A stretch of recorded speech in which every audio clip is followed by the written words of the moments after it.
Look at the question number 37. If x tan 45 degree into sine 30 degree is equal to cos 30 degree into tan 30 degree, then find the value of x.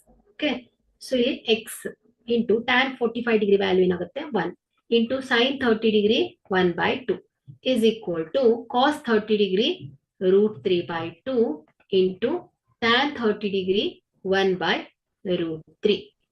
So root 3 cancel ಆಗುತ್ತೆ. So x by 2 is equal to 1 by 2. So x is equal to 2 by 2. So x is equal to ಏನಾಗುತ್ತೆ 2 ones is equal to 1 ಆಗುತ್ತೆ.